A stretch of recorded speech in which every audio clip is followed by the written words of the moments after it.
Cool. I want to give you an example now of one book I made, which some of you here will have read, and some of you out there might have read, and if you haven't, well, jolly well go and read it. It's called Cool.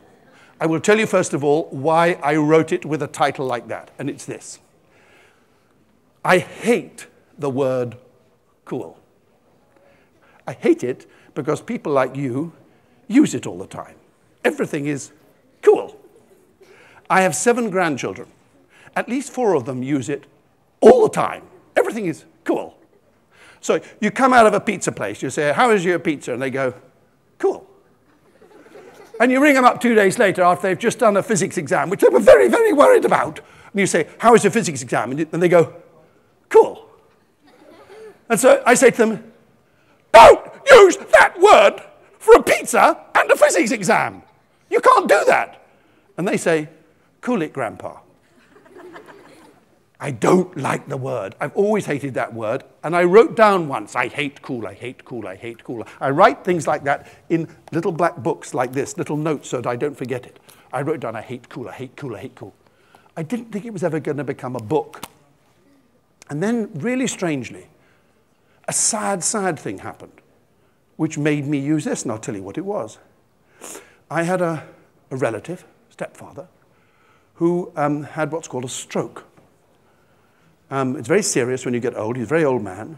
And what happens is really that old people very often get one stroke and then they get another stroke. And sometimes it paralyzes them. And sometimes they go into a coma. Sometimes they wake up from a coma. A coma, as you know, is a deep sleep, a deep sleep. And I was in hospital, sitting at his bedside, and he had had a stroke or two, and he was in a coma. Now, when you're sitting next to someone in a hospital, it's never a nice experience.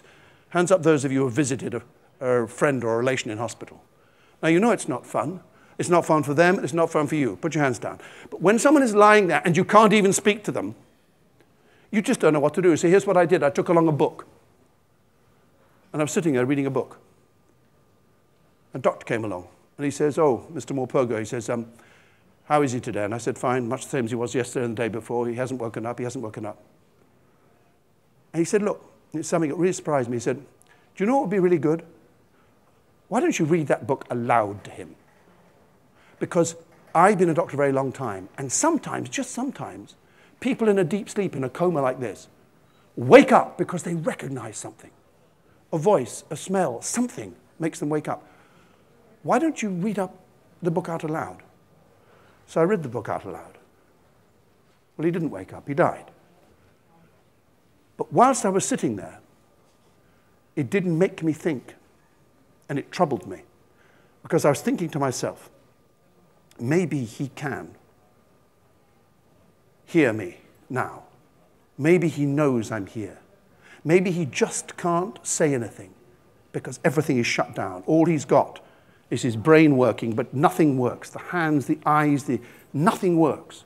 And how awful it must be to be trapped inside your body. That's what I thought. And then I thought, well, I want to write a story about this. After he died, I thought, I want to write a story, in a way, in memory of him, I suppose.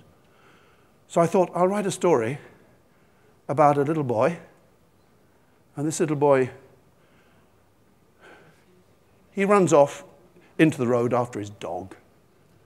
And he's sent out. The reason he's sent out is because he said the word cool too often to his mum.